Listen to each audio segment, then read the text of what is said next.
దేవుని నామానికి వందనాలు. ఈరోజు దేవుడు ప్రియ సహోదరి సహోదరులారా, ఒక విషయం మీద మాట్లాడతామని నేను నిర్ణయించుకుని ఆలోచిస్తే దేవుని సన్నిధిలో కనపడతామండి. ఒక విషయం మీద మాట్లాడమని నాకు దేవుడు జ్ఞాపకం చేశాడు. ఈరోజు హాస్పిటల్కి వెళ్ళానండి. కళ్ళు తిరుగుతున్నాయి, తల తిప్పేసి అక్కడంటే కింద కూర్చుండిపోతున్నాను. మనిషిని కొంచెం ఇబ్బంది పడుతున్నానని చెప్పి బీపీ డౌన్ అయిందేమని చెప్పి డాక్టర్ గారి చేత చెక్ చేపిస్తే ఇటు బీపీ నార్మల్గానే ఉంది అని అన్నారు. సరేనని చెప్పి మరి ఎందుకు డాక్టర్ గారు ఇట్లా అవుతుంది నాకంటే నాలుగు చూపించు అన్నారు. చూపించాను. అయితే నీకు రక్తం ఆడదమ్మా అసలు లేదు కదా, అసలు ఉంటే చచ్చిపోతావు, ఇక ఎంతమంది పిల్లలంటే 2 ఆడపిల్లలు అని చెప్పారు. ఆయన అమ్మటిని ఐరన్ ఫోలిక్ యాసిడ్ ఇంజక్షన్లు తీసుకొని సిరప్ రాసిచ్చారు. అంటే టాబ్లెట్లు ఉన్నాయి, సెలైన్లు ఉన్నాయి, ఇంజక్షన్లు ఉన్నాయి, సిరప్ ఉందంటే ఏదైతే మంచిదంటే ఇంజక్షన్ అన్నారు. ఆ ఇంజక్షన్ రోజు మధ్య రోజు 5 సార్లు 5 డోసులు ఎక్కించారు. ఒకే బాటిల్ రెడ్ కలర్లో ఉంది. అయితే నేను దాని పేరు చూస్తే ఐరన్ ఫోలిక్ యాసిడ్ అని ఉంది. 10 ml అంటే 2 ml ఎక్కించారనమాట. అది ఎక్కించుకున్న కాడి నుంచి కడుపులో మంటగాను కొంచెం ఇబ్బంది పడ్డాను 2 గంటలు. తర్వాత మామూలు అయిపోయాను. ఒక బనానా జ్యూస్ తాగి మామూలు అయిపోయాను. అయితే ఒక మనిషి రక్తంలోనే బ్లడ్ తగ్గిపోతే మనిషి బతకడు, ఆర్గన్స్ పనిచేయడు, దేనికి పనికిరాడు.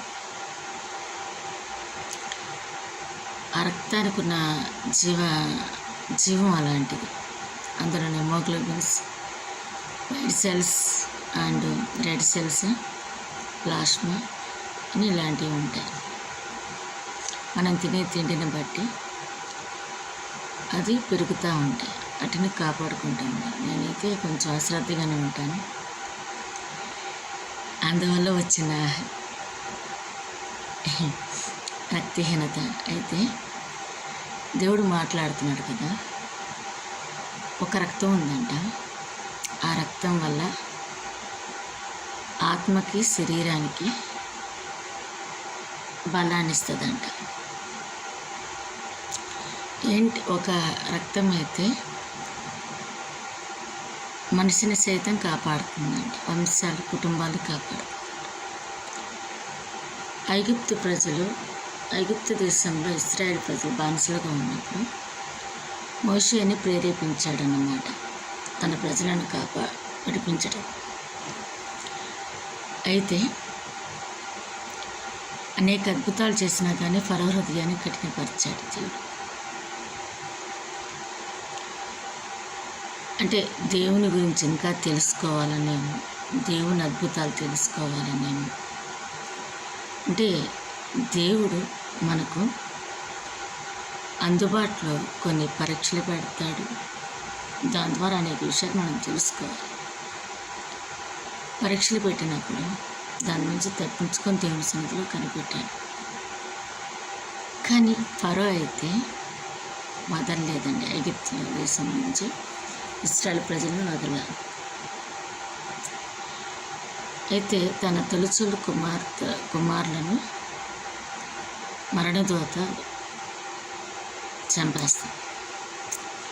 అప్పుడు దేవుడు అంటాడు కదా, ఐగుప్తు దేశంలో ఉన్న తొలిచూలు పిల్లలను చంపబోతున్న మరణదూత, మీరు ఒక గొర్రె పిల్లను చంపి ఆ రక్తాన్ని అట్లాగా ద్వారబంధకాలకు రాయండి, మరణదూత అది చూసి దాటిపోతుందంట. ఆ రోజులో ఒక గొర్రెపిల్ల రక్తాన్ని ఆ విధంగా ద్వారబంధకాలు రాశారంట. ఇప్పుడు మనం ఏ గొర్రెపిల్ల రక్తాన్ని రాయగలం? యేసు రక్తంలో జయం ఉంది, యేసు రక్తంలో బలం ఉంది. ఐగుప్తు ప్రజలను రక్షించుటకు ఒక గొర్రెపిల్లని వధించారు. కానీ మన కొరకు మరణం నుండి తెప్పించడానికి, మరణమును దాటిపోవడానికి, ఆయన పరలోక రాజ్యం ఆయన సన్నిధి చేర్చడానికి మనకి తన ప్రియ కుమారుడు నజరుడైన యేసుని శిలువ మీద బలియాగం చేశాడు ఆ ప్రేమ గల తండ్రి. ఆ బలియాగంలో మన కొరకు వధించిన ఆ యొక్క శరీరం, రక్తం, అంటే దేవుడు బాప్తిస్మ యోహాను దగ్గర బాప్తిస్మం తీసుకున్నాడు. అది ఆయన తీసుకోకపోయినా పరిశుద్ధుడే, ఏ పాపం మెరగదు. ఎందుకంటే పరిశుద్ధ కుమారుడిగా దేవుడిలో కనిపించాడు మనల్ని రక్షించడానికి.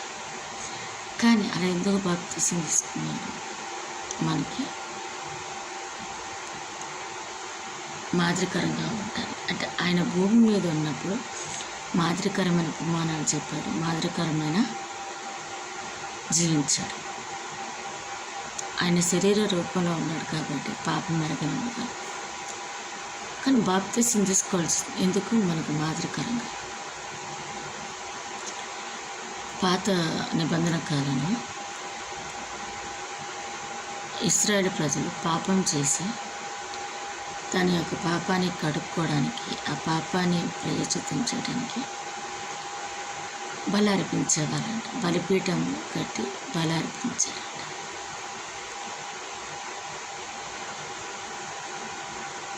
ఆ బలి ద్వారా ఆ రక్తాన్ని ప్రోక్షణ చేసుకుని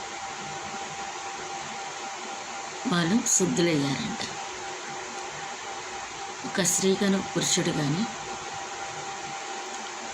తన మైలు పడినప్పుడు, శవాన్ని ముట్టినప్పుడు కానీ, కుష్ఠవ్యాధి వచ్చినప్పుడు, కురుపుడు వచ్చినప్పుడు కానీ, ఒక లేడీస్ ప్రాబ్లం వల్ల కానీ బయట ఉన్నప్పుడు కొన్ని రోజులు బయట ఉండి తను శుద్ధి చేసుకోవడానికి యాజకుడి దగ్గరికి వెళ్ళి శుద్ధి చేసుకునేవాళ్ళంట. మనకు అవస్థ ఇప్పుడు లేదండి. మనం ఏ పరిస్థితిలో ఉన్నా, ఏ రోగంలో ఉన్నా, ఏ ఇబ్బందులు ఉన్నా, ఏ బాధలో ఉన్నా, మనకు కలిగిన ఇబ్బందిని బట్టి, మనకు కలిగిన బాధను బట్టి, మనకు కలిగిన రోగాన్ని బట్టి మనం ఉన్న ప్లేస్లో మనం దేవుని సన్నిధిలో గొర్రె పిల్లలు వధించక్కర్లేదు, పౌరాలు వధించక్కర్లేదు. ఆయన రక్తాన్ని మనం తీసుకున్నాం. అంటే వారం వారం దేవాలయంలో, మందిరంలో ఇస్తున్నారు.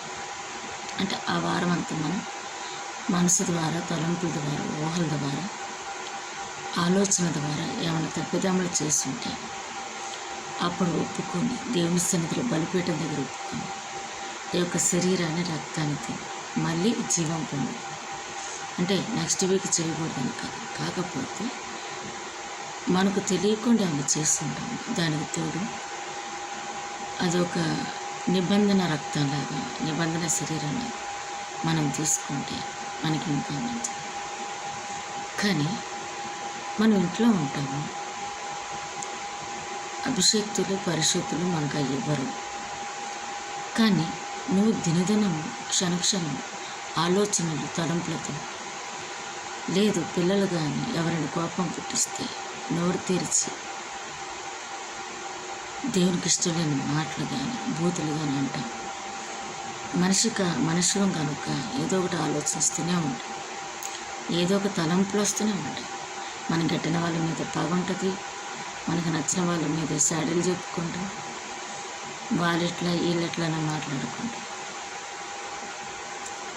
మరి అవన్నీ కడుక్కునేది అట్లా అంటే మన మనసును శుద్ధి చేసుకోవాలి, మన నోటి మాటలు శుద్ధి చేసుకోవాలి, మన తలంపులు శుద్ధి చేసుకోవాలి, మన నడతలు శుద్ధి చేసుకోవాలంటే మనం ఉన్న ప్లేస్లో మనకి ఎప్పుడు తప్పు అనిపించింది అప్పుడే తండ్రి క్షమించు, ఇలాంటి ఆలోచనలు వస్తున్నాయి, ఇలాంటి మాటలు వస్తున్నాయి, నీకు ఆయాస్కరంగా ఉంటుంది అని దినదినము మనము బలి అర్పించాలి.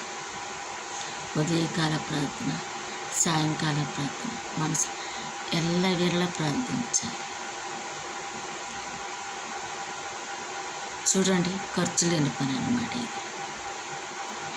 ఒక గొర్రె పిల్లల కొనాలి అని ఒక గువ్వని కొనాలని, బలి అర్పించడానికి ఎంతో ఖర్చు అవుతుంది. కానీ ఎక్కడంటే అక్కడ కూర్చొని దేవుని సన్నిధిలో మొరుపెట్టితే ఏం ఖర్చు ఉందండి? ఇంకా దేవుడితో సహవాసం కలిగి ఉంటాం మనం. ఇది పరిశుద్ధాత్మిక కాలం అండి. మన శరీరానికి రక్తం ఎంతో విలువైంది. ఆ రక్తం ద్వారా మనం జీవిస్తున్నాం.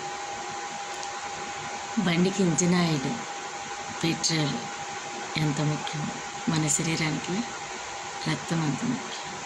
కానీ మన ఆత్మీయ జీవితానికి ఆయన శరీరం, ఆయన రక్తం మంచిది, బలమే.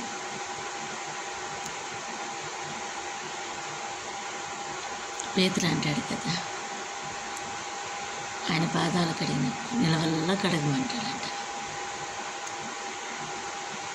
కానీ నన్ను పట్టించేవారు మీలో ఒకరు ఉన్నారన్నప్పుడు, అప్పటి వరకు బ్రెడ్ తీసుకున్నాడు, ద్రాక్ష రసం తీసుకున్న యూదా అక్కడ నా గురించి బయటపడిపోయింది. నా గురించి దేవుడు చెప్పేశాడు, ఇంకా నేను దొరికిపోయాను అని చెప్పి అక్కడి నుంచి వెళ్ళిపోతాడు. అంటే సమయం దగ్గర పడింది, దేవుని అప్పచెప్పాలని ఒక సమయం దగ్గర పడిందని చెప్పి వెళ్ళి ప్రధాన యాజకులను కలుస్తాడు. ఆయన అన్ని సంవత్సరాలు డబ్బులు తీసుకుని ఆయన పట్టిస్తాడు. కానీ తప్పు తెలుసుకున్నాడు. దేవాలయంలోకి వెళ్ళి మొదలుపెట్టుకుంటే ఆయనకి జీవం ఉండేది. దేవుని దగ్గర శరీరం తీసుకోలేదు, అంటే రొట్టెని తీసుకోలేదు, రక్తాన్ని తీసుకోలేదు. కానీ తన పాపాన్ని ఒక దొంగ ఒప్పుకొని ఆయనతో పాటు పరితీసుకెళ్ళాడంట.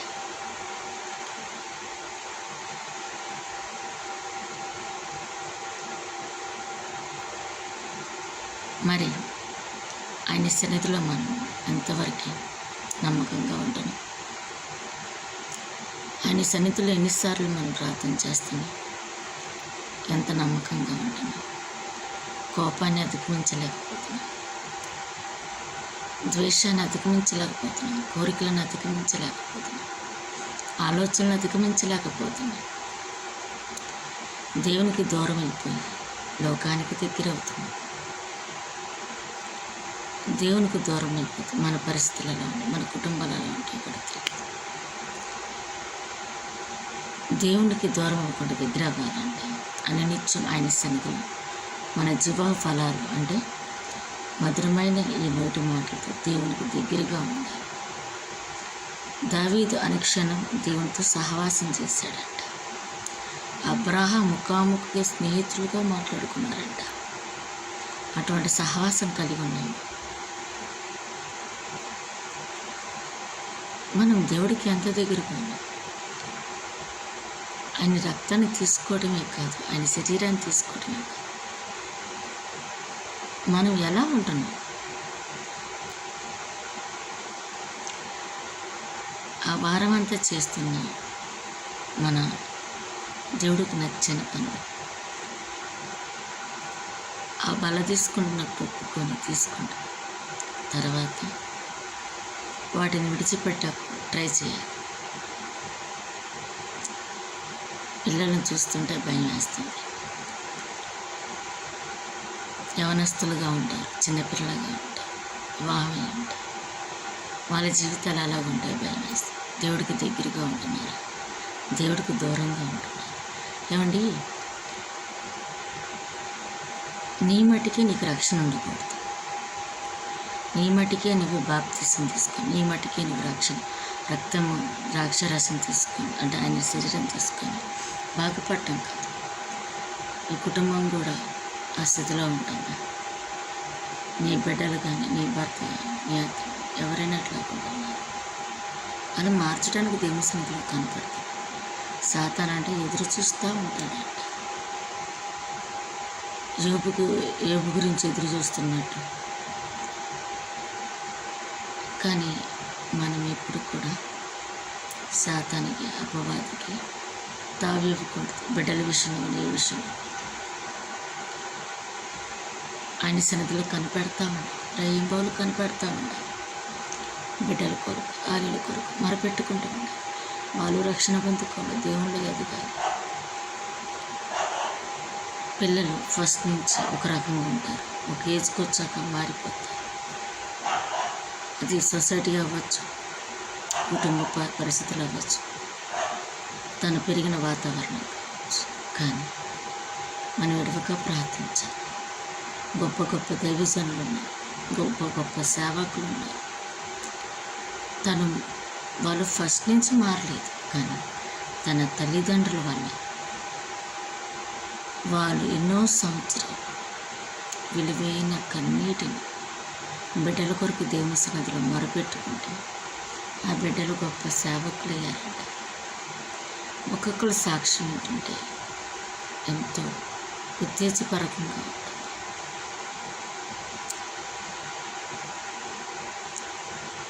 మరి మీరు రక్షణ పొందుకున్నారు, బాప్తిసం తీసుకున్నారు, ఆయన రక్తాన్ని ఆ శరీరాన్ని తీసుకుంటున్నారు. దేవుడు ఆ రక్త శరీరాలు ఇచ్చేటప్పుడు అనాలోచితతో తీసుకోవద్దని, దేవుడిదిగో మీ కొరకు చెందించిన రక్తమని అట్లాగా పాత్రను పెట్టుకొని అభిషేక్తులు ప్రార్థన చేసేస్తాను. నువ్వు ఏ ఆలోచనతో తీసుకుంటావు రక్తాన్ని, శరీరం అంటే నిమ్మకంగా తీసుకుంటున్నావు. తీసుకోకపోతే అమ్మో బాగోదని తీసుకుంటున్నావు. నువ్వు తీసుకుంటున్న విలువైన రక్త శరీరాలు నీ ఒంటికున్న అనారోగ్యాలని తీసేస్తాయి, నీ ఒంటికి మంచి ఆరోగ్యాన్ని ఇస్తాయి, నీ ఆత్మీయ అనారోగ్యాలన్నీ తీసేస్తాయి, నీ ఆత్మకి బలాన్ని ఇస్తాయి. దినదినం నువ్వు అన్నం తింటాము నాన్న, నువ్వు తినే తిండిని బట్టి నీ ఒంట్లో శక్తిని వస్తుంది, అనేక వైటమిన్స్ వస్తాయి, అనేక మినరల్స్, ప్రోటీన్స్ వస్తాయి. నువ్వు బతకడానికి కావలసినంత శక్తిని ఇస్తాయి. అందులో ఏ ఒక్కటి తక్కువైనా నువ్వు ఎందుకు పనికి. ఈ యొక్క శరీరానికే నువ్వు ఇంత ఆలోచిస్తుంటే మన ఆత్మీయ శరీరానికి నువ్వు తీసుకున్నంత చిన్న రొట్టె ముక్క, అంత చిన్న ద్రాక్షరసం ఎంత గొప్ప జయాలను ఇస్తుంది, ఎన్నిటి నుంచి కాపాడుతుంది, ఎంత రక్షణని ఇస్తుంది. ఆ యవన రక్తం, ఆ యవన శరీరం, యవన బలం మన కొరకు చెందించాడంటే నువ్వు ఏ రకంగా అది భుజిస్తున్నావు, స్వీకరిస్తున్నావు. ప్రియ సహోదరి సహోదరులారా, నీ ఒంటి కోసం నువ్వు రక్తం, నీ ఒంటి బలం కోసం నువ్వు ఎంత శ్రద్ధ తీసుకుంటున్నావు, నీ ఆత్మీయ శరీరం కోసం అంత శ్రద్ధ తీసుకున్నావు. నీ తినే తిండిలో అన్ని విషయాలు అంత జాగ్రత్త తీసుకుంటున్నప్పుడు మన కొరకు ఆ యేసయ్య చెందించిన రక్తాన్ని, శరీరం అంటే ద్రాక్షరసం రొట్టె ఎంత జాగ్రత్తగా తీసుకోవాలి. ఇది నా సొంత మాటలు కాదండి, నేను ఏ బైబిల్ ట్రైనింగ్ తీసుకోలేదు, నేనేం బైబిల్ పట్టుకొని ప్రిపేర్ అవ్వలేదు. ఇదంతా ఆత్మీయ దేవుడు నాతో మాట్లాడిస్తున్న మాటలు. ఒక దైవజనుడు అనుకుంటాడు కదా సభలో మాట్లాడేటప్పుడు, దాఖలు రక్షణ పొందుకోండి, బాప్తిసం తీసుకోండి, మీరు మారుమనసు పొందుకోండి, మీ రోగాలు పోతాయి, అట్లా మాట్లాడుతూ ఉంటారు. అందరూ అనుకుంటారు కదా బాగా ఏ దైవం ఇట్లాంటి మాట్లాడుతుంటే ఏం లాభం. కానీ ఆ మాటలు ఎన్నిన వారిలో ఎవరో ఒకరికి ఉపయోగకరం ఉంటుంది. 10 మందికి ఉపయోగపడకపోవచ్చు, కానీ ఎవరికో ఒకరికి అది ఎవరో దేవుడు ఎవరి గురించి మాట్లాడిస్తున్నాడు అలాంటి మాట అంటే ఎవరి కోసం మాట్లాడిస్తాడు. ఒక వ్యక్తి గురించి కూడా మాట్లాడిస్తాడంట. 100 గొర్రెలు వేసుకొని కొండ మీదకి వెళ్తే ఒక గొర్రె తప్పిపోతే ఎన్ని వదిలేసి ఒక గొర్రెను ఎత్తుకుంటూ పోతాడంట దేవుడు. మత్తయి సువార్త, ఆ సువార్త నిండా అన్ని ఉపమానాలు. తప్పిపోయిన కుమారుడి గురించి, 100 గొర్రెల గురించి, నాణ్యాలు పోయి ఆ నాణ్యము దీపం పెట్టుకొని ఒక స్త్రీ గుడిస్తే దొరికిందాక ఎతుకుతూ ఉంటుందంట. ముత్యము వంటిదంట పరలోక రాజ్యం. అంత శ్రద్ధ తీసుకుంటుంటే ఆయన పట్ల మనం ఎలా ఉంటున్నాం, ఆయన రక్తం పట్ల మనం ఎలా ఉంటున్నాం, ఆయన శరీరం పట్ల ఎంత మనకొకరికి చిందించిన విలువైన రక్తంలో, యవన కాలంలో రక్తంలో, యవన కాలంలో శరీరంలో ఎంతో బలం ఉంటుందంట, ఎంతో శక్తిని ఉంటుందంట, ఎముకలకు జీవాన్ని ఇస్తుందంట. మనం ఎప్పుడు కూడా అశ్రద్ధగా చేయకూడదు. ఎంతమంది బాప్తిస్తాలు తీసుకున్నారు, ఎంతమంది ఆయన శరీర రక్తాలు తీసుకుంటున్నారు నాకైతే తెలియదు. కానీ ప్రియ సహోదరి సహోదరులారా, దేవుడు ఈరోజు మాట్లాడుతున్న ప్రతి మాట మీకోసం, నా కోసం. ఎంతమంది ఈ వీడియో చూస్తారో నాకైతే తెలియదు, ఎంతమందికి ఉపయోగకరంగా ఉంటుందో నాకైతే తెలియదు. దేవుడు ఈరోజు నాతో మాట్లాడిస్తున్న మాట ఉద్దేశపూర్వకంగా మాట్లాడే మాటలు కాదు. అంటే ఈరోజే కాదు ప్రియ సహోదరి సహోదరులు, ప్రతిరోజు అనుదిన ఆహారంలో, అనుదిన మాటలు దేవుడిస్తున్నాను. నేను బైబిల్ పెట్టుకొని ప్రిపేర్ అవ్వనండి, ఆలీలు చెప్పే ప్రిపేర్ అవ్వను. నేను ఏ ట్రైనింగ్లు తీసుకోలేదు. జస్ట్ ఆయన ఇచ్చిన మాటలు మీతో నేను పంచుకుంటున్నాను, ఆయన ఇచ్చిన తలంపులే మీతో నేను పంచుకుంటున్నాను. ఇది దేవుడు ఇచ్చిన జ్ఞానమే. నా గురించి తెలిసిన వాళ్ళందరూ తెలుసు, నేను ఏ బైబిల్ ట్రైనింగ్ తీసుకోలేదు, కానీ నాకు అంత జ్ఞానం లేదు. సో ప్రియ సహోదరి సహోదరులు, నువ్వు తినే ఆహారం నీ ఒంటిని, నీ యొక్క శరీరాన్ని ఎలా కాపాడుతుంది? మన కొరకు దైవజనులు చెప్తాను ఇస్తున్న ఆ ద్రాక్షారసం రొట్టెలు, ఆయన ప్రియ కుమారుడు మన కొరకు సిలువలో వధించిన గొర్రె పిల్లలాగా మరణం నుండి తప్పించడానికి, శరీర కులిపోయిన బాగు చేయడానికి, అనారోగ్యం చెడిపించడానికి, అనేక విషయాలలో మనం రక్షించడానికి, మనకు కంచెలాగా, మన కుటుంబ కంచెలాగా, అన్ని కంచెలాగా మనల్ని కాపాడుతాం. ఎంతమంది తీసుకుంటున్నారో నాకైతే తెలియదు, కానీ ఈ విషయంలో మాత్రం శ్రద్ధగా ఉండద్దు. భయంతో, భక్తితో తీసుకో. వీడియో కనుక నచ్చితే షేర్ చేయండి, లైక్ చేయండి, సపోర్ట్ చేయండి, సబ్స్క్రైబ్ చేయండి, ఆల్ ఆన్ బటన్ నొక్కండి, బెల్ ఐకాన్ కొట్టండి, మీ ఫ్రెండ్స్కి ఇంకా షేర్ చేయండి. మీ విలువైన సలహాలు కానీ ఇవ్వాల్సి వస్తే కామెంట్ రూపంలో పెట్టండి. నా కొరకు, నా కుటుంబం కొరకు ప్రార్థించండి. మీ కొరకు ప్రార్థించడానికి, మీ కుటుంబ అవసరాలు ఏమంటే కామెంట్ రూపంలో పెట్టండి. ప్రార్థించడానికి నేను సిద్ధంగా. Praise the lord.